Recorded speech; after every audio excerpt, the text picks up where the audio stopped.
இந்த 9th month பிரெக்னன்சில இருக்க மாமிஸ் எல்லாரும் லாஸ்ட் டியூ டேட் கிட்ட நெருங்கிட்டு இருக்கும் போது டாக்டர்ஸ் எல்லாம் வந்து இன்டர்னல் எக்ஸாமினேஷன், அதாவது வெஜினல் எக்ஸாமினேஷன் கீழே உள்ள வந்து செக் பண்ணுவாங்க. சோ அந்த மாதிரி இன்டர்னல் எக்ஸாமினேஷன் பண்றாங்க அப்படின்னாலே எல்லாருக்குமே ஒரு பயம். ஏன்னா வந்து ரொம்ப சென்சிட்டிவான இடம் நம்மளோட பிரைவேட் பார்ட். அங்க வந்து என்ன எக்ஸாமின் பண்ண போறாங்க, எப்படி வலிக்குமோ என்னமோன்றது நேச்சுரலான ஒரு பயம் எல்லாருக்குமே இருக்கு. சோ அந்த இன்டர்னல் எக்ஸாமினேஷன், வெஜினல் எக்ஸாமினேஷனை பத்தி ஒரு டீப் கண்டென்ட் நம்ம இன்னைக்கு பாத்துடலாங்களா?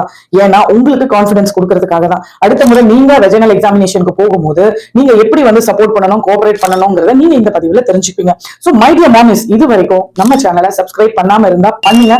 உங்க பிரெக்னன்சி ரிலேட்டட் எல்லா கைடன்ஸ்க்கான எல்லா டாபிக்ஸும் நம்மளோட சேனல்ல வந்து இருக்கு. Series wise pregnancy series, delivery series, postnatal series, baby series, high risk series, etcetera நம்ம வந்து எல்லாமே போயிட்டு இருக்கோம். சோ அதனால சேனலை சப்ஸ்கிரைப் பண்ணி வச்சுக்கோங்க. அப்பதான் நான் போடுற வீடியோட நோட்டிபிகேஷன் உங்க மொபைலுக்கு வரும். ஓகேங்களா? சோ மை டியர் மாமிஸ், welcome to our Krishna Garbhini Kendra. This is your pregnancy coach major Prema. So இன்னைக்கு நாம பார்க்க போற இந்த வெஜினல் எக்ஸாமினேஷன் கண்டிப்பா உங்களுக்கு ஒரு கான்ஃபிடன்ஸ் கொடுக்கும். ஓகேங்களா? சோ இந்த வெஜினல் எக்ஸாமினேஷன் அப்படிங்கிறது எதுக்கு பண்றாங்க?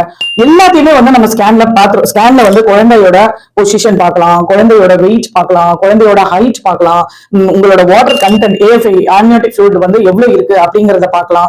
இந்த மாதிரி உங்களோட யூட்ரஸோட சிச்சுவேஷன்ஸ் பார்க்கலாம். இந்த மாதிரி எல்லாத்தையுமே பார்க்கலாம்.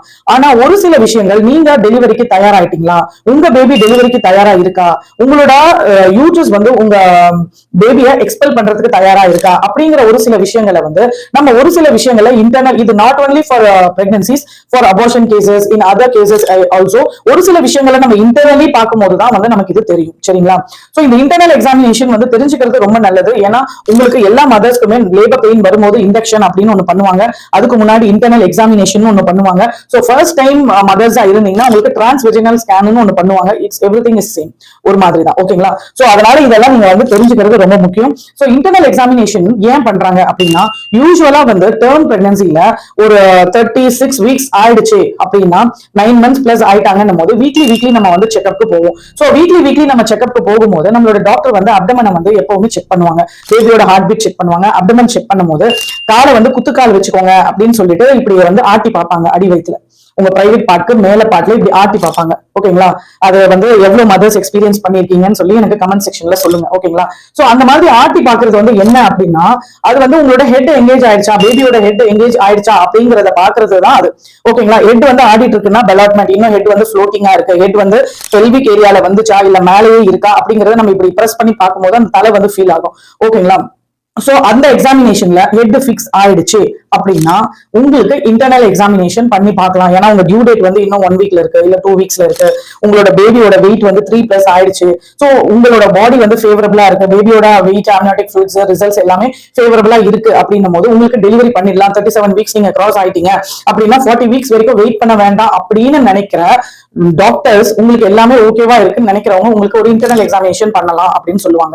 சோ அந்த இன்டர்னல் எக்ஸாமினேஷன்ல என்ன பண்ணுவாங்க அப்படின்னா, அதுக்கு முன்னாடி நீங்க வந்து இன்டர்னல் எக்ஸாமினேஷனுக்கு முன்னாடி நீங்க உங்களை எப்படி தயார்படுத்திக்கணும்னா, உங்க யூரின் போயிட்டு உங்களோட பிளாடரை வந்து எம்டி பண்ணிடணும். ஏன்னா நமக்கு எல்லாமே தெரியும், கர்ப்பப்பையும் அங்கதான் இருக்கு, பிளாடரும் அங்கதான் இருக்கு. சோ உங்களோட யூரின் ஃபில்டு பிளாடர் இருந்துச்சுன்னா எக்ஸாமினேஷன்ல நமக்கு ரிசல்ட் வந்து சரியா புரிஞ்சுக்க முடியாது.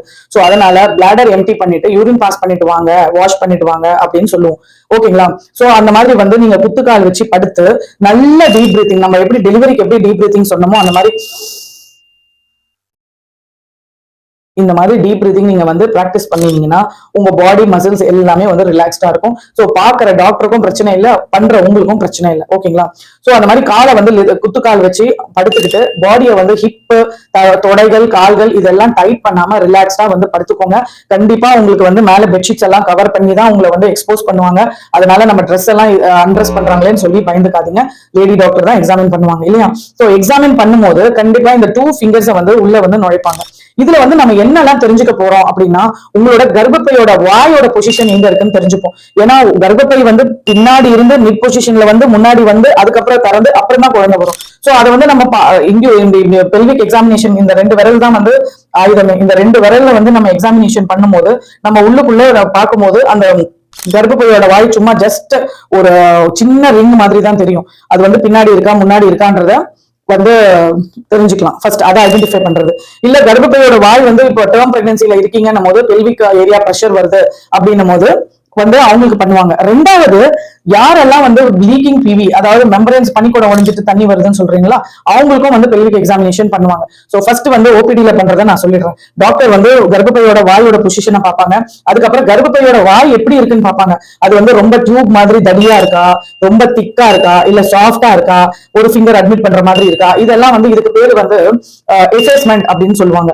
சாஃப்ட், அந்த பேப்பர்ல வந்து டாக்டர்ஸ் எல்லாம் எழுதுவாங்க, cervix is anterior, posterior, mid position. அதுக்கப்புறமா வந்து cervix வந்து soft, 50% effaced. ஓகேங்களா.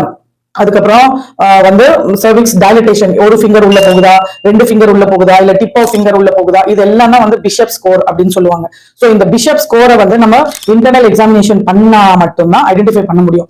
சோ ஒரு பெல்விக் எக்ஸாமினேஷன் பண்ணும்போது நம்ம கர்ப்பப்பையோட வாயோட பொசிஷனை தெரிஞ்சுக்கிறோம், கர்ப்பப்பையோட கன்சிஸ்டன்சி தெரிஞ்சுக்கிறோம், அதோட எஃபேஸ்மெண்ட் சாஃப்ட் தெரிஞ்சுக்கிறோம், அதுக்கப்புறம் மெம்பரன்ஸ் இருக்கா இல்லையா அப்படிங்கறத தெரிஞ்சுக்கிறோம். 5வது குழந்தையோட பொசிஷன், குழந்தையோட ஹெட்டோட பொசிஷன் வந்து எங்க இருக்கு.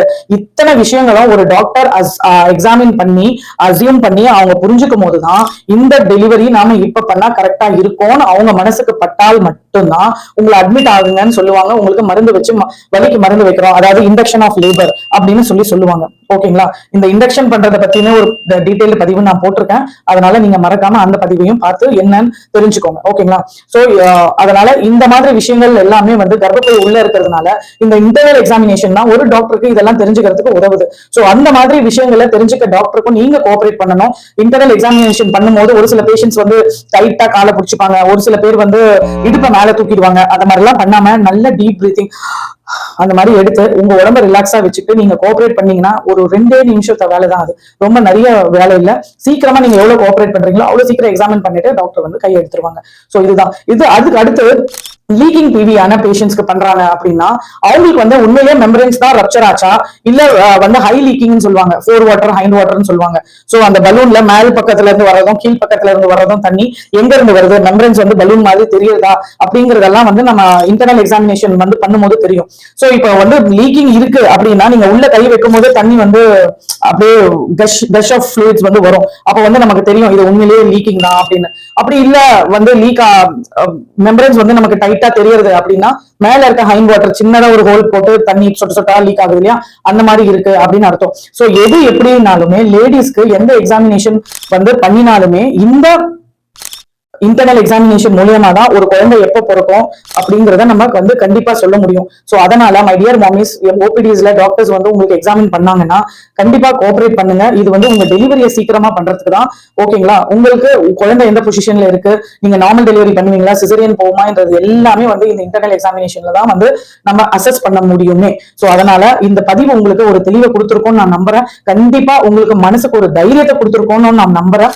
அதனால ஒரு ஊசி போட்டாலும் சரி, ஒரு ஆபரேஷன் பண்ணாலும் சரி, இல்ல டெலிவரி பெயின் வந்தாலும் சரி, இல்ல இன்டர்னல் எக்ஸாமினேஷன் பண்ணாலும் சரி, எந்த இது நடந்தாலுமே அந்த டீப் பிரீத்திங் எக்ஸசைஸ், பிரீத்திங் டெக்னிக்ஸ்னு ஒரு பெரிய பதிவு நம்ம சேனல்ல இருக்கு, போய் பாருங்க. அதை நீங்க பிராக்டிஸ் பண்ணாலே நீங்க ரொம்ப நல்லா கோஆபரேட் பண்ணலாம், பிரச்சனையே இல்லாம அழகா டெலிவரி பண்ணலாம். சோ இந்த பதிவு கண்டிப்பா உங்களுக்கு பிடிச்சிருக்கும்னு நான் நம்புறேன். பிடிச்சிருந்ததுன்னா கண்டிப்பா சேனலை சப்ஸ்கிரைப் பண்ணுங்க, லைக் பண்ணுங்க, கமெண்ட் பண்ணுங்க, இன்னொரு மாமிஸ்க்கும் மறக்காம ஷேர் பண்ணுங்க. ஏன்னா இது ரொம்ப ரொம்ப ரொம்ப ரொம்ப தெரிஞ்சுக்க வேண்டிய ஒரு பதிவு. பாய், தேங்க்யூ.